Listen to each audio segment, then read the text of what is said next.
कंचन rudali part 2। आ गई मेरी बेटी अब मेरे पास। ये कहती हुई अब तक रोती छाती पीटती कंचन जोर जोर से हंसने लग जाती है। मुखाग्नि मैं दूंगी, मैं एक रुदाली आज हंसेगी और तुम सब रोओगे। कंचन वहीं पड़ी निशा की लाश के ऊपर से ईंट को हटाती है और निशा की अर्थी को जला देती है। बिना किसी सही रस्म के निशा का शरीर राख में मिल जाता है। प्रेमनाथ और ठकुराइन बेसुध होकर सब कुछ देख कर भी पर अपने दिल और दिमाग पर लगे सदमे के कारण कुछ भी समझ नहीं पा रहे थे। जलती चिता को छोड़ कंचन उठकर हवेली से बाहर चल देती है।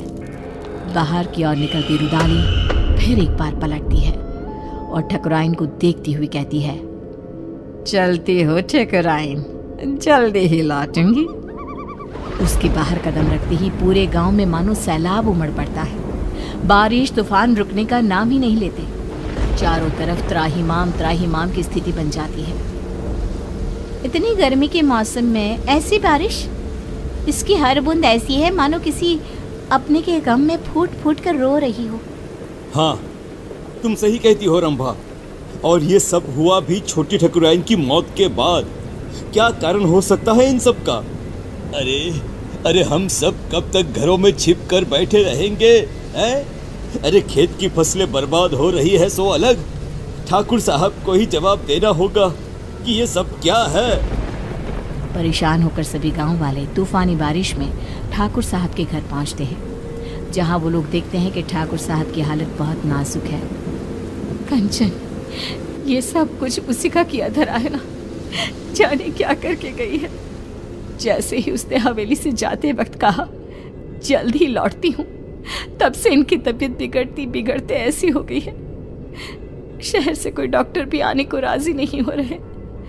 अब कंचन के घर जाना ही एक उपाय दिखता है। तभी ठाकुर साहब जोर जोर से चीखने लग जाते हैं, नहीं, मुझे प्रेत लोग नहीं जाना। अरे ठकुराइन, देखना ये तेरी बेटी को क्या हो गया है। मुझे साथ ले जाएगी ऐसा कह रही है। ये क्या कह रहे हैं आप? यहाँ पर कोई नहीं है। अजी निशा क्यों ले जाएगी आपको? ऐसा कुछ नहीं होगा जी। अरे गट्टू, तू भी आ गया। देख रही हो ना ठकुराइन, तुम्हारी बगिया संभालने वाला गट्टू आज तेरी बगिया उजाड़ने आया है। ये तो बहुत बुरा संकेत है ठकुराइन। ठाकुर साहब को सब मरे हुए लोग दिख रहे हैं। अरे जिस दिन हमारी निशा मरी थी उसी रात गट्टू भी मरा था। मरे हुए पति को छोड़ फिर भी कंचन ठाकुर साहब की बेटी को रोने आ गई। अजीब सा नहीं लगा सुनकर? क्या वो रुदाली गट्टू की पत्नी है? ये सब क्यों हो रहा है? इसका जवाब बस वही दे पाएगी। हाँ ठकुराइन, और हमें एक बच्चा होगा, ये सपना भी गट्टू की पत्नी को ही आया था, जबकि हमारे वंश को तो श्राप था, श्राप। तेज बारिश में सभी भीगते भीगते रुदाली की कुटिया के बाहर पहुंचते हैं। तेज बारिश में बाहर औरतें काले कपड़े में अपने बालों को खोले अपने घुटनों पर बैठी जोर जोर से अपना सर घुमा रही थी। आएगा आएगा गया रे गया रे, आएगा आएगा गया रे, ऐसे कुछ अजीबोगरीब गाना गाती हुई जोर जोर से सर घुमाती वो औरतें बहुत डरावनी लग रही थी। हमें अंदर चलना चाहिए। सभी दरवाजा खटखटाते हैं पर कोई दरवाजा नहीं खोलता। तोड़ दो दरवाजा। हाँ, तोड़ दो दरवाजा। दरवाजा तोड़ दो। दरवाजा तोड़कर सभी अंदर आते हैं। सामने का दृश्य ऐसा भयावना कि कोई अपनी आंखों पर विश्वास नहीं कर पा रहा था। ये क्या? हे भगवान, ये कंचन कौन है? इसके घर से तो प्रेत लोक का रास्ता जाता है।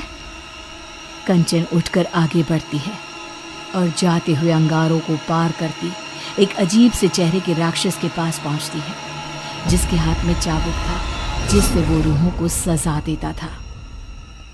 पूरा गांव आ गया है मालिक, अब सबकी बलि ले लो और निशा और मेरे पति को वापस उनके शरीर में भेज दो। दोनों के शरीर को संजो कर रखा है मैंने। ये निशा बिटिया का शरीर तो सबने जलते हुए देखा है, तो रुदाली के पास शरीर कैसे है?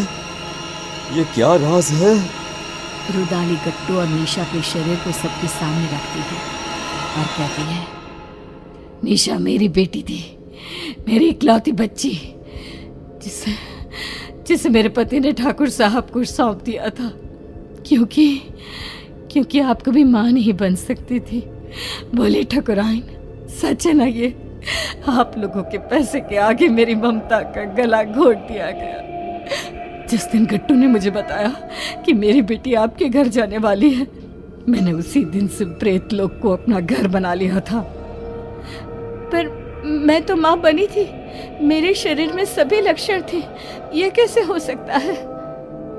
आपको एक दवाई दी जाती थी जिसके कारण आपका शरीर एक गर्भवती औरत की तरह बदलने लगा, और फिर मैंने आपके गर्भ में डाल दिया प्रेत का अंश, वो अंश जो मेरी बेटी को मुझे वापस पाने में मदद करता। पर तुम्हारे वंशहीन होने के श्राप ने उस गर्भ का नाश कर दिया। निशा तुम्हें सौंप दी गई, उसने मेरी कोख में ही सब तंत्र मंत्र सीख लिए थे, इसलिए उसे वही चीजें अपनी ओर खींचने लगी। अमावस के दिन उसकी वही शक्तियां उस पर हावी हो गई और वो चली गई सब कुछ छोड़कर। पर मैं उसे कैसे जाने देती?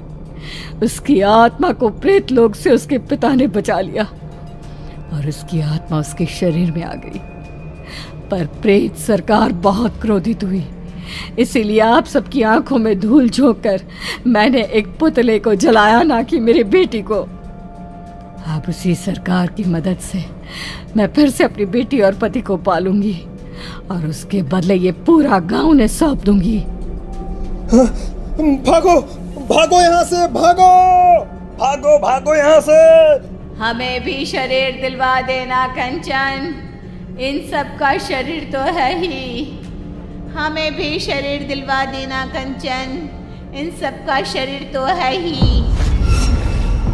आज कितने ही साल बीत गए, गांव अब आत्मा और प्रेतों के नाम से जाना जाता है। इतने मुर्दों में रह गई है जिंदा तो बस कंचन।